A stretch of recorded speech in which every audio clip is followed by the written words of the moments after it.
out what was wrong with my son because the pediatrician just kept saying he's fine, he's normal. Well, what was he your first or your second? He was my first and only. Okay, so you only have one child. I only have one. Okay, so when you, a first-time mom, you're like, oh, you're looking at your child and you're going, something's not right, and the doctor's saying he's fine. You just are a first-time mom. What? So when did you notice that something wasn't right as a first-time mom? Well, after our well baby visit at 1 year, and Noah got very sick and broke out in a full body rash, and then had a fever for, over a week. That's kind of a big deal. Yeah. And he had met all his milestones, but then I started to see this major regression. He lost any and all speech he had. He lost his little baby signs that I had worked so hard for him to get.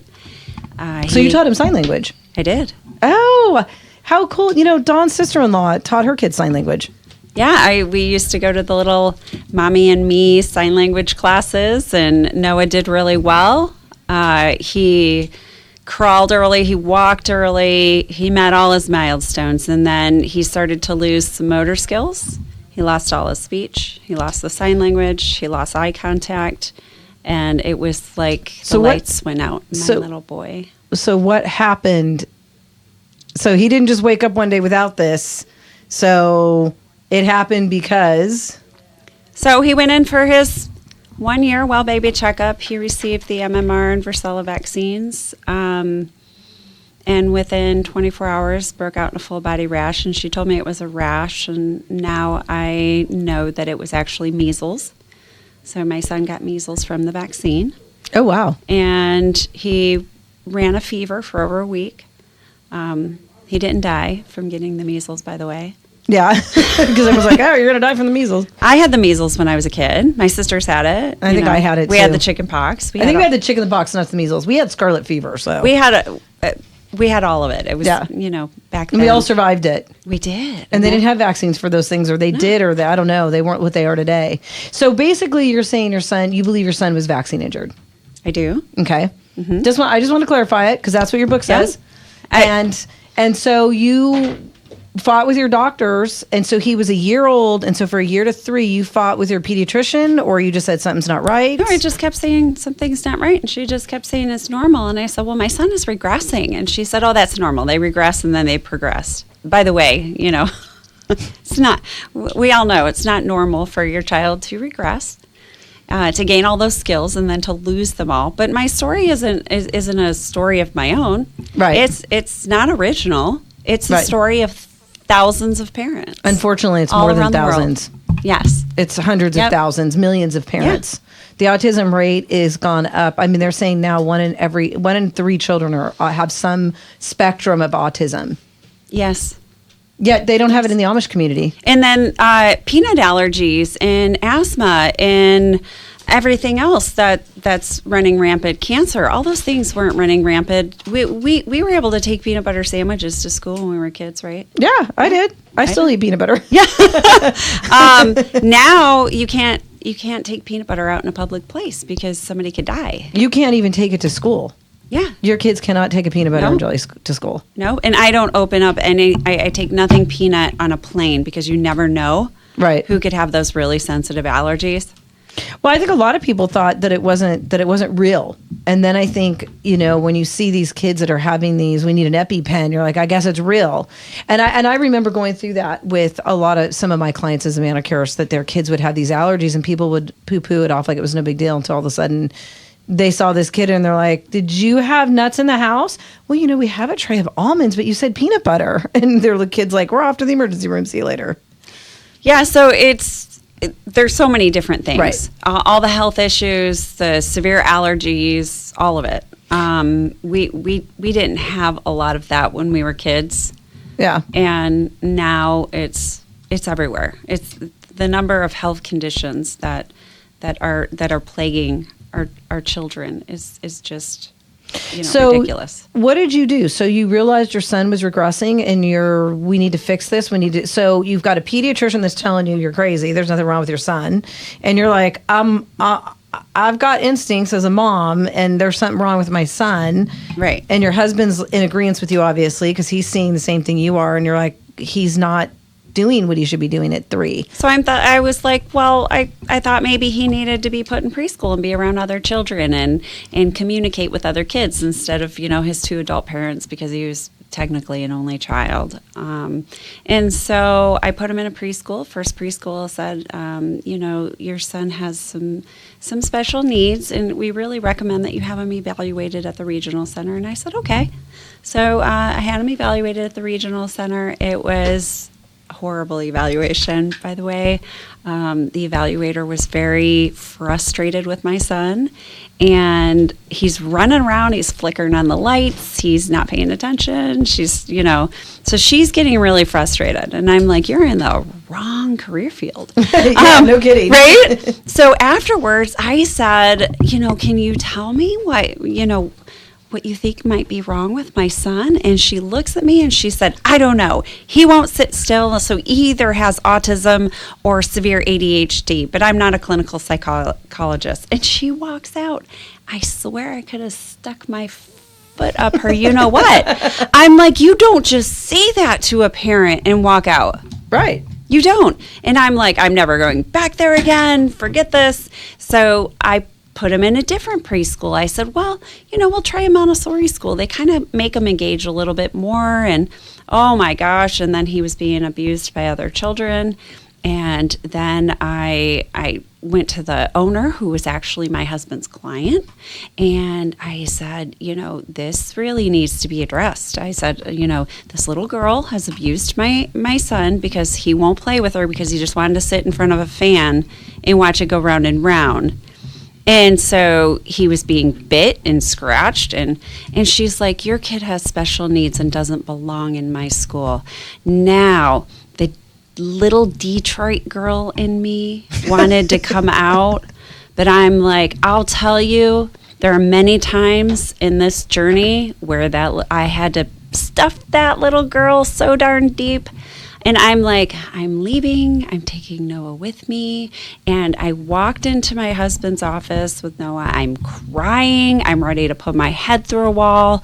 What is wrong with my child? At this point, Noah was 3. And at 3, I had asked his pediatrician, is it possible my son could have autism? And she looked at me, and Noah is spinning her stethoscope round and round and round and round and round. And she said, nope, kids with autism don't do pretend play. By the way, that's very, very much repetitive play. So I'm like, okay, rule out autism, and went on my merry way. But when the second preschool was done, I about had it. I walk into the office and I say, God sent me angels, because my husband had just hired this woman who was working at the front desk, and lo and behold, she was the mother of a son with autism. Wow. And she's like, what's the matter? And I said, well, I don't know what's wrong with my son. I'm tired of this. Regional centers, preschools, doctors, nobody will tell me anything. And so she starts asking me a series of questions. And I'm thinking in my head, so I did sugarcoat it a little bit. I was a little bit in denial. And so she's asking me a series of questions, and I'm like, well, he could do that. And I was thinking back to when he could do that. Right. Before he regressed. And I'm like, well, he could do that. Well, no, maybe he can't do that. And I'm thinking to myself, and she said, you really should, now that he's 3, you should take him and have him evaluated through the school district. She told me exactly what to do, where to go, how to do it. Now, nobody gives you a guidebook on what to do if your child is, on the spectrum, or you think they're on the spectrum. So she gave me the number. I called the school district and set up an evaluation. They did a phone interview first, and they were very kind. And they said, we recommend that you have a full interview or a full, assessment on Noah. So, and this was your school district in San Diego? No, we were in Torrance at that time. Okay. Yeah. Because you drove up from San Diego tonight. Thank you so much. I It was did. a 2-hour drive for you. And it's going to be another 2-hour drive home. So we lived in Redondo Beach, and Okay. we were actually Torrance School District. So Okay. this was launch preschool, and they were nothing short of amazing. So they set up the evaluation within 30 days. We go in, and it was about 3 hours long.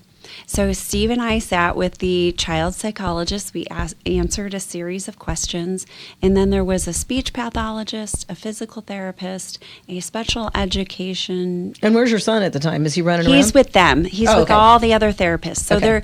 they are assessing all his skills from top to bottom. Okay. So they went in the other areas. They went outside. They tested his motor skills and his functionality. They took him in another room to test his cognitive skills. So they did their due diligence. Right. And so after they were done, they met for about 20 minutes, and then they came in and they sat down, and the child psychologist, her name was Sally. She was very loving, and she said, I am very sorry to tell you, but we do find that Noah is autistic-like. Now, a school district cannot formally diagnose interesting. autism, so they have to use the words autistic-like. And so that's all I heard. She's going on. Steve might have heard some stuff, but all I heard was autism. And I remember this blank stare and thinking of the Rain Man.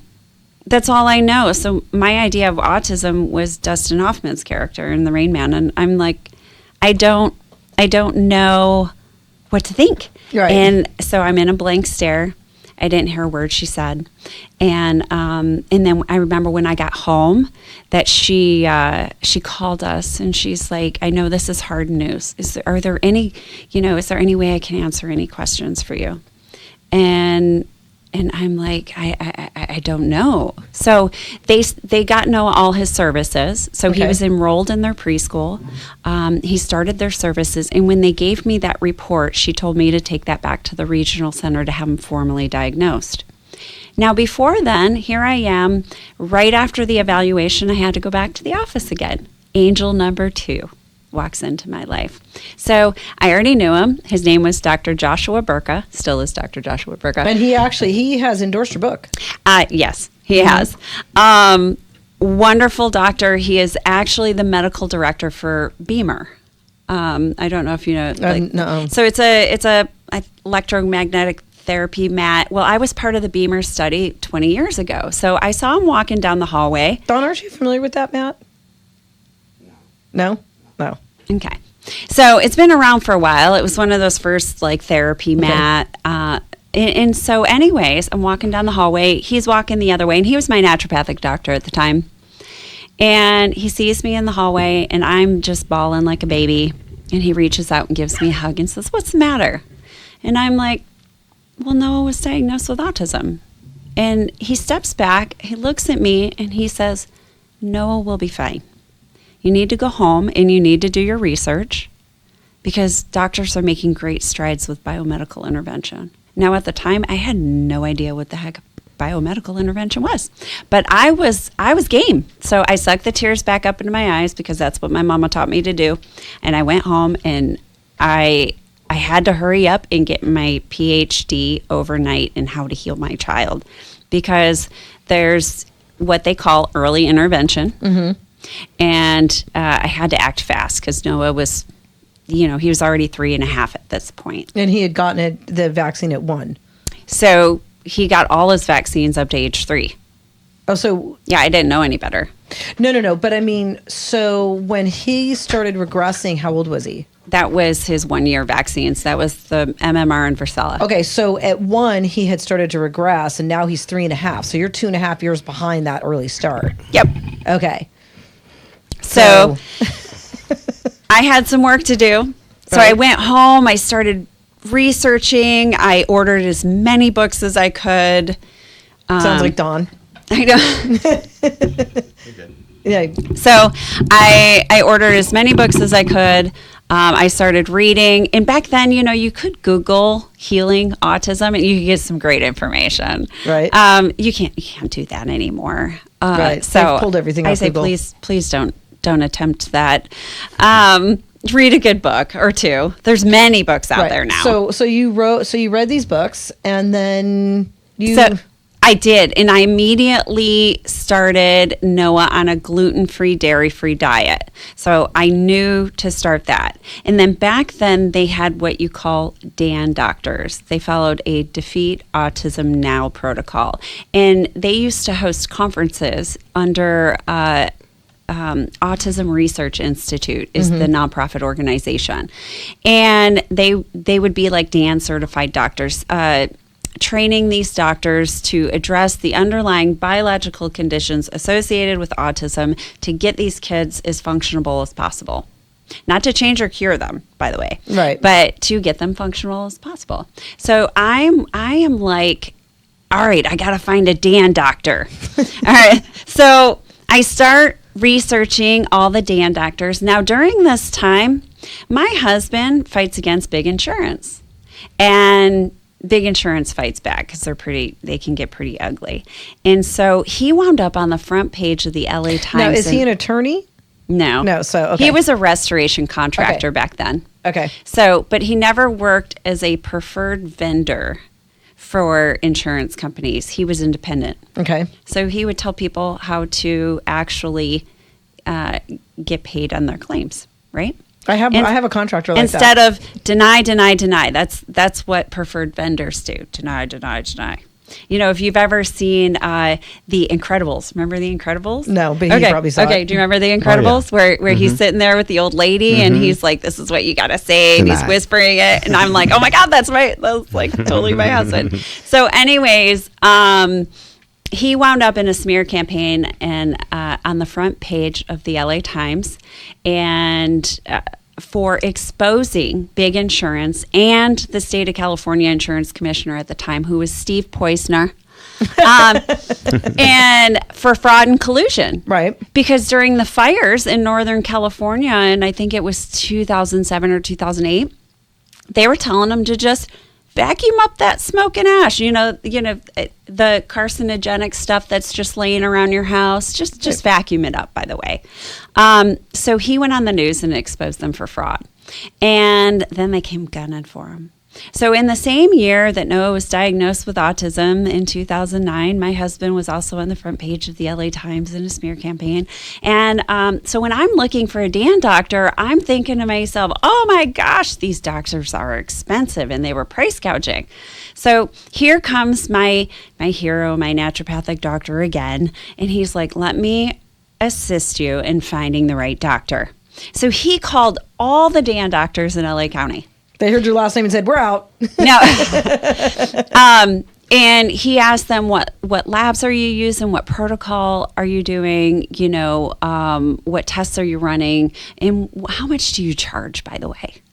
And so he found me the best doctor that I could. And she, at that time, had a very small practice. Since then, her practice has grown significantly. Probably due to your book. Huh? Probably due to your book. Well, that's the reason. I mean, when I started seeing her, that was 2009. Okay. My book didn't come out until 2023, so a little while, right. 14 years later. But she's pretty awesome. And so he connected me with her. She allowed me to make payments. And I literally was negotiating with people. I bartered for treatments so Noah could get hyperbarics. I actually bartered. I told him, I said, listen, I'll do your marketing. I'll scrub your toilets. I will work your front desk, whatever you want me to do. You name it, within reason. Right. So I actually ended up doing their marketing for them on the weekends. And they gave me 40 dives for Noah for $20 each versus I think it was like 100 and something each technically. So you're a mom with a game. I'm going to find that game. I'm going to make it right. Like Dawn. I sold everything we owned. If you could pick it up, I put it on eBay. Because that's what was working then. Yes. So I sold, and then my husband. Well, because your husband. So let's get back to that for a second, because this is really a part of your story. So here's Steve. Is it Steve or Steven? Steve. And so here's Steve. He's like, all of a sudden he went from bringing cash into the house and you guys have a nice lifestyle to dead broke, being sued. The world's coming to an end. Everybody knows his name. He can't get a job. No one will hire him. Nobody wants anything to do with him. And then, the insurance companies are great at smear campaigning if they need to. Yep. Any big corp, actually, not just insurance, but any big corp. And so you're like, we're going to lose our house. We're going to lose everything we own, and we still have this expensive treatment for our son. That's okay. He was like knocking doors, doing cash jobs for consulting. So he would consult for cash. And that kept food on the table. During 2009 and 2010, I think the housing market crashed. So we filed bankruptcy to save our house. And I think we ended up living in our house for like a couple of years before we short sold it and pulled whatever we could from the house and took Noah to the Ukraine for stem cell therapy. And then we rented a house and we just did whatever we had to do. But then, Noah started to really come to. And honestly, he started to come to right after I implemented gluten-free, dairy-free. And then when I got all the tests back from Dr. West and found out that he was like full of yeast. 2 minutes. He was an ear infection baby. So, oh, wow. Yes. Ear infections. And the pediatrician used to be like, oh, look, our little mascot is back. And I'm like, that's really not funny. No. It's not. And so that is another side effect of vaccine injury is ear infections, chronic ear infections. Oh, wow. Yes. And they're quick to go sticking a bunch of tubes and things in these children's ears. So my kid a ton of had antibiotics. Tubes. Yep. Tubes, antibiotics every month. Oh, wow. Almost every month. So you can imagine how destroyed my kid's gut was. Well, not only that, but you've got a child too that has sensory and motor skills and other issues, and now you're putting tubes in he's constantly at a doctor, and this kid's like, flipping out, going, what's going on? Yeah. Well, you know what? We're coming against a hard break. We will be right back. You're listening to Jeffy and Dawn on Jeffy Said What on AM 870 The Answer with our wonderful guest, Tracy Slepcevic. She's laughing. I knew I wasn't going to get it right. Dawn's laughing. We'll be right back. Like a stone, and I feel hate. And we are back, and we're live with Tracy. And I'm not even going to try your last name. So while we were off, right when we went off air, we were talking about diets. And then while we were off air, Dawn chimed in about his son being epileptic. And Dawn, you think it's from the MMR vaccine, right? Well, yeah, the only thing, you look at what changes in your children's behavior. And yours was a first-time child, too. And you say, well, what's changed, right? And the way I found my son was he was actually 18 months. He got his MMR at 18. His mom was like, really like, I need to hurry up and get all these things. And she was super paranoid. She kind of still is super paranoid. And they got to get all these things in here, right? And I'm just like, okay, but, you trust that the doctors will know what's best. They're not going to do anything to harm your child. And so I wake up to, who knows how long, my son was seizing in his crib. So he's seizing. I wake up and I'm just like, something's not right. You're half your sleep. And, you rush and it's going on for too long. So something's really wrong. So you call emergency. He's still seizing. Paramedic comes. He's still seizing. You get to the hospital, still seizing. The hospital doesn't even know what to do. I'm like, well, you better give him something, So he ends up, they ended up juicing him up with a bunch of Valium and some other things, and he eventually just goes to sleep, passes out, right? They call it a febrile seizure. Mm-hmm. So all you folks out there with your child, they're going to call it a febrile seizure, and and not to say that doesn't happen, but and the family doctor says that it could be reaction to medications, even vaccines. It's very rare. But that's normal, right? It's just normal. And it usually just happens that one time, and then you don't have to worry about it. Well, guess what? It didn't just happen one time.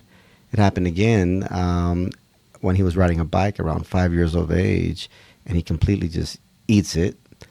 And it's sad because now this is like, okay, what happened here? Why did you just completely just, fall off the bike? You were doing just great, and he's, anyway. So it makes you go back and wonder, like, well, wait a minute. So since the age of 18 months and 5 years of age, you could have potentially been seizing and having these problems. Mm-hmm. So there was no real opportunity to sit, because he wasn't autistic, but he was having a reaction of a sort. Yeah. And so between 18 months and 5 years, you just treat him like any other kid. He was eating regular food. He was playing sports. He was in baseball and all that stuff. Eventually, they give him a medication called Keppra, which is like a very generic go-to in this country. And that lasted for quite a while. And then it just wasn't working as the older he got, So they want to start putting other things. So then we started turning to diet and various other things that became just more and more restrictive.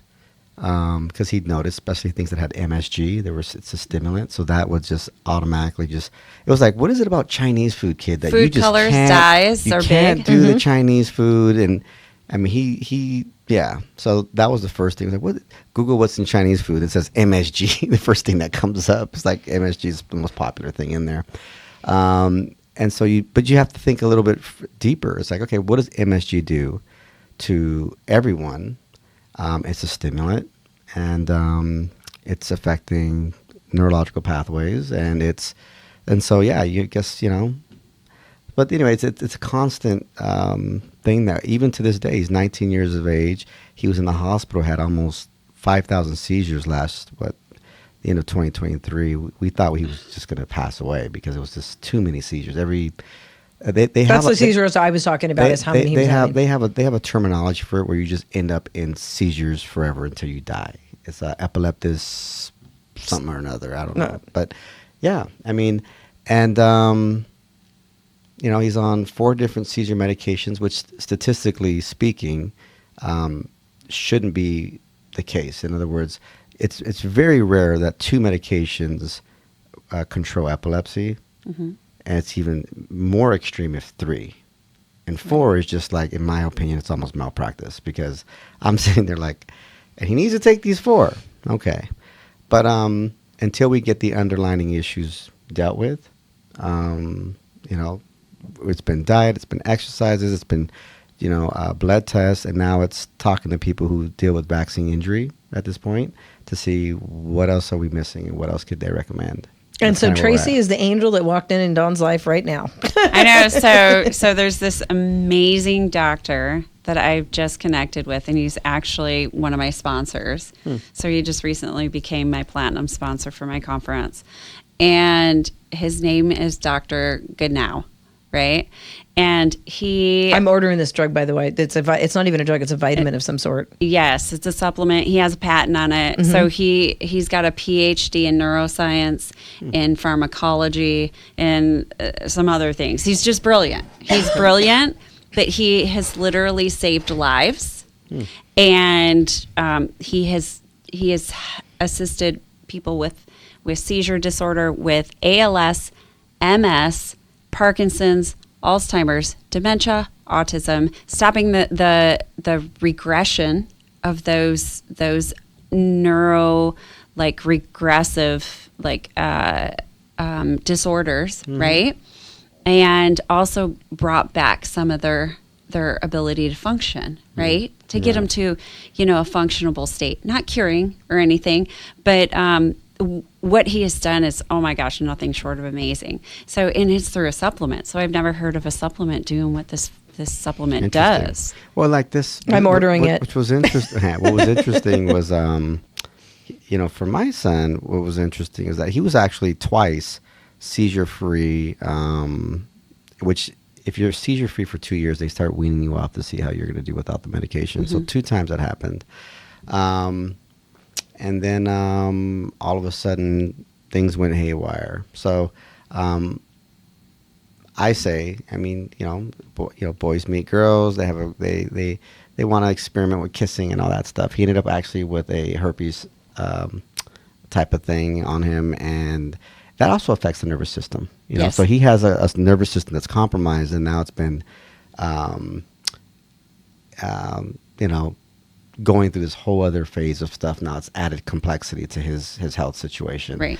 And so he couldn't even be in school for longer than, gosh, a few hours. So drop him off at 8. I'd be there picking him up between 10, 11, 12, just waiting on that call that I might have to come get him. And the school was like 45 minutes away, so it wasn't like it was down the street. No, it's not 40. You're overdriving. With traffic? It's 15, LA? 20 minutes away. So that's why I was very comfortable about having him there, and the school was great. It's a private school, and but still, it was just like I ended up getting a functional medicine doctor who can look at things from a different standpoint, at least look at the whole body, as opposed to like, yep, he got the epilepsy. I sit there, this is all you do is this is how we do it, and I was like, that just seems so off. And I come with an engineering background, so. Right. I'm sitting there and Are you poking and prodding at it? At everything. I mean, Engineers ask way too many questions, Yeah, and I they ask don't way trust the too- process. Well, yeah. Well, no, I that one, you're hold sitting on. next to I him. get people to trust. I have to get people to trust the process. Okay, you're an exception, but most engineers, they're not openly willing to just trust the process. Well, let me Right. just tell you, UCLA wanted to throw him out of the hospital in 2023 because he questioned what they did. They didn't like being questioned. Mm-hmm. I was Oh standing no, there no! when the You nursing should staff came question in. hospitals. Oh Yes. yeah. No. I'm not saying Absolutely. that. I'm not saying that. I meant like in the functional medicine world of the different types of alternative treatments and therapies that we do that to some people might look like witchcraft. No, and you know what? The things that worked for him were things like reflexology, acupuncture, not so much. So he'd have to do acupressure. He had a hypobaric chamber, which I questioned just how great it was because it was not one of the solid hyperbaric chambers. It was more of like those Soft chamber? Mm-hmm. Mm-hmm. Soft chamber. So I read that. Noah in went some into a places- hard chamber. We did a hard chamber. Hard chamber, right? Yeah, Mhm, and now it's all over the news. So what does the because chamber in do? Michigan, the chamber blew up, right? I didn't hear about Yeah. that. So here's the thing to those people listening in regards to hyperbarics. Hyperbarics is really good. It's a pressurized environment. It forces oxygen to the blood cells that don't receive it. It increases oxygen flow to the brain.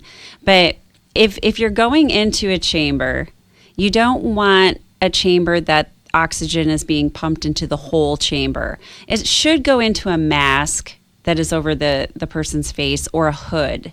So Noah used to, they would pump the oxygen into a hood, right? We'd be like, time to go on the spaceship because he'd have to put his cotton clothes on. You couldn't have any electronics in there, no chance of making any Fire? type of spark. Yeah. So that's what happens. So a lot of these chambers, they'll pump it into the whole thing, and then that's a risk. So I really like the hard chambers, and I feel they work well. I think for safety purposes, cotton clothes, no electronics, and it should be pumped into a hood or a mask that is on their face. And that's your experience.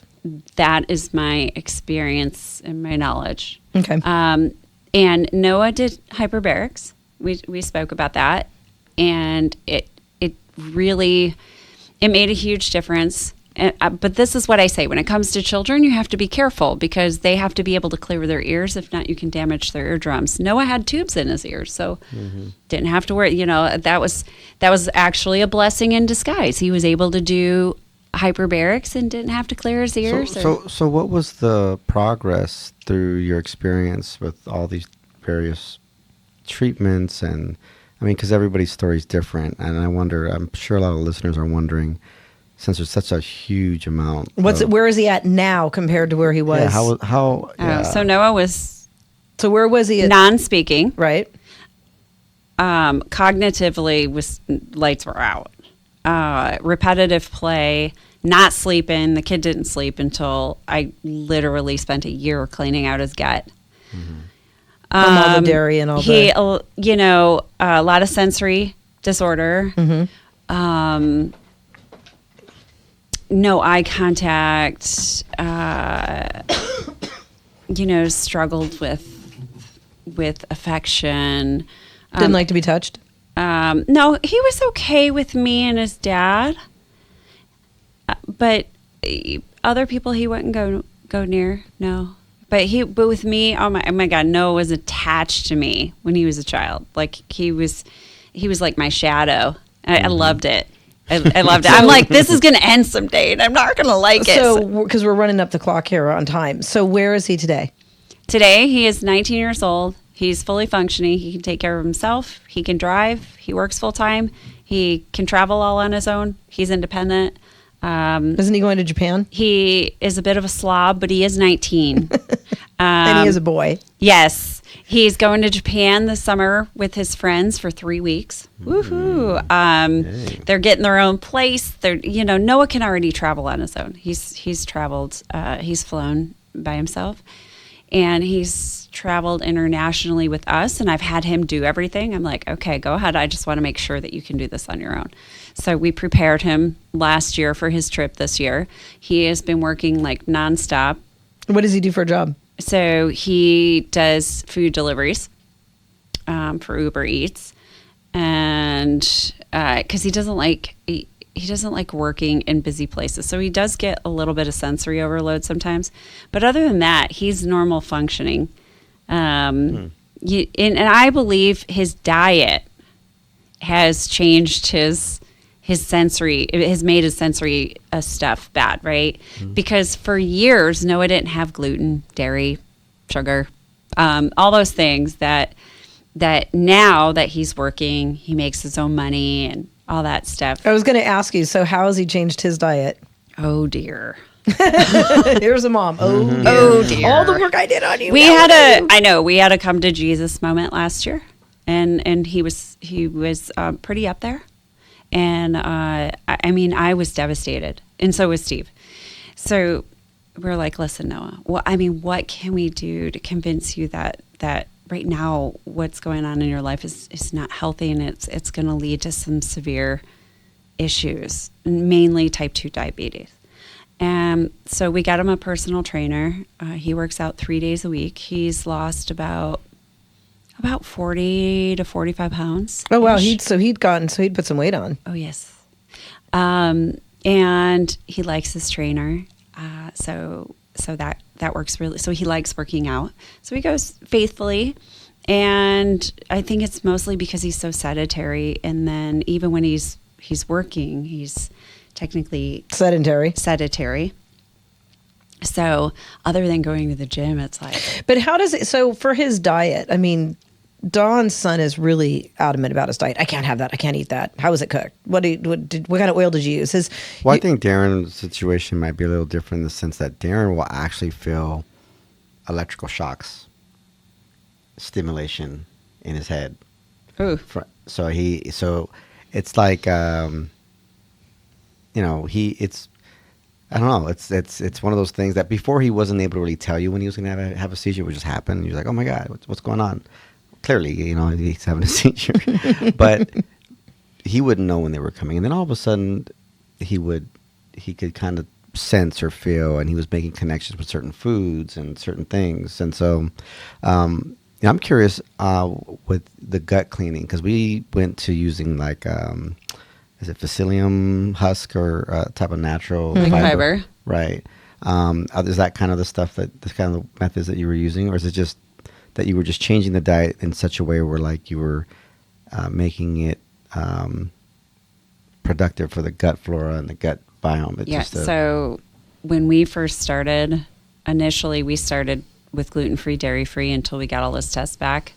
And she's like, wow, he's got some major yeast, like as high as the level could go. What about candida? Is that kind of that's the same thing? That's yeast. That's yeast. So it's funny because that was one of the things that have been the most difficult. We got rid of like everything else. Candida is very so difficult to get rid of. sometimes you could use a little assistance with breaking up that that yeast and have them give you like a like diflucan or something? Yeah, diflucan. Diflucan came on the market about 20 years ago, and it was a lifesaver for women that were suffering from huge candida issues due to antibiotics. Yep. So an antifungal, like diflucan or fluconazole. I'm not familiar with that one. Okay, so that's an off-brand of diflucan. Oh, yeah. Well, probably because the patent ran out. And so we did do like an antifungal with Noah. How long? 'Cause Probiotics. some of them you take once and like you don't take it for a while, right? No, so Depends. that's what they say. That's the kind of. Doesn't It's work a that way. very. No. I was told from my functional medicine doctor that it's a very safe prescription to take, and but first thing in the morning, you also want to get them on some really good Probiotics. probiotics first thing in the morning on an empty stomach, and. I don't lean towards yogurt. I lean towards the actual supplements, right? So You want to know dosage, basically. You want to know exactly what you're. Well, putting but the in. other thing is with yogurts too. No. Unless you're making your own yogurt, you because like really aren't don't. like you don't- so fermented Noah couldn't have foods- dairy, and they didn't have non-dairy stuff back then. You have to understand, I've been gluten-free since before gluten-free was cool. So nobody knew what gluten was in 2009. They were it- like, what's gluten? And I'm like, all right, listen, if you can pick it, pluck it, grow it, skin it, then I guess we can eat it. And that is literally how we had to eat. And I did this with my son. Now, I suffered severely from fibromyalgia, polycystic ovarian syndrome, endometriosis, chronic migraines. I mean, the list just literally goes on. But I was also in the military before, by the way. Oh, thank you for your service. What branch So, were you in? Air Force. Oh, well, thank you. So I can tell you in one single day, I think I got 13 vaccines in one day. You just wow. stand in a line and they have air guns on each side of you. Just, it's not even a needle. It's an air gun. It's an- You know, is so that- they're is that they're a shooting rapid you fire? from each side. It's like bang, bang, bang. And my body was never the same after that. So I kept having Wow. all kinds of issues. Even in basic training, I was rushed off to the hospital because I had a cyst rupture, and I never had those problems before. So you had a cyst rupture? Is this before children or? Oh yeah, Yeah. Wow. oh yeah. I almost wasn't able to have Noah. Noah was a miracle baby, and he almost didn't make it through childbirth. So I had a mass of fibroids as big as Noah when I was Oh. carrying Noah. So when you Crazy. went gluten free, did you notice those symptoms went away also for you as So well yes, as for him? I started to feel better, and Noah started to feel better, and Steve just went, no, I got to go gluten free. no. My husband still refuses to go gluten free, although he should. And his food sensitivity test even said that he is gluten sensitive, but he just refuses. He's like, I "No." want my pasta. He's like, I was born on no, he's not a pasta guy. He's not. He is a pastry guy. So his mother, he grew up, his mom, made everything from scratch, and everything was like pastries or in the form of some Pastry. sort of Puff gluten. pastry, anything. Everything is gluten in that family. Oh, wow. But, I made sure that nothing was in the house. I'm like, you want it? It's out in the garage, or you get to leave and go eat it. If it's here and I'm making it, then you're eating what I'm making. And Steve's pretty good. Like, my husband will eat anything, even my cooking. Well, I can't wait. He's coming on the 19th. We're Yes. bringing him in, and he's going to tell a whole different story aside I know. from this. But we're running out of time. You have a convention coming out. So I want to shoot a picture of your book one more time. It's called The Warrior Mom, A Mother's Journey to, A Mother's Journey to In Healing. healing her son with her autism. son with autism. But you have a convention coming up. When's your convention? So my conference is April 11th and 12th in Okay. San Diego. And if you go to Autism Health, which is the nonprofit, the 501c3 nonprofit organization that we run, you'll see a little conference tab, and you can click on that, or you can go to ahsconference.com and register. We have some amazing speakers. One of them is this Dr. Ganahl. Yes, Dr. Goodnow. Goodnow. We call him Good to Know. You're also real quick. I don't want to forget. We talked about a friend of yours that you're doing a fundraiser for. Who? Yes. So let's throw that out real quick before we get to the end of the show. So let's get a real quick. Why are you fundraising for her? So Amanda Damian she's an amazing woman, and she has a Give, Send, Go /Amanda Damian, and that's Damian. She was severely vaccine injured from the COVID vaccine. That I'm pretty sure she needed it for work. Right. And her blood is literally like sludge. She almost didn't make it. She almost died. Wow. But luckily, she's implemented a lot of alternative treatments and therapies. So, anyways, she is she's fighting for her life. She sees us constantly. So we are working to raise money for her to get mesenchymal stem cell therapy. And we're hoping that or whatever alternative treatments we can get her. So anybody who would be open to donating, givesendgo.com /Amanda Damian, Damian. And if anything, $1. Yes. What's the goal you're reaching? 3,500? Yes. Okay. So they're at 750. You just started this. You're trying to reach 3,500. So if anyone has an extra $5, go to givesendgo.com /Amanda Damian. Okay, I wanted to make sure we got that in because we talked about this. And she's not the only one that has suffered from vaccine injuries having to do with the COVID vaccine.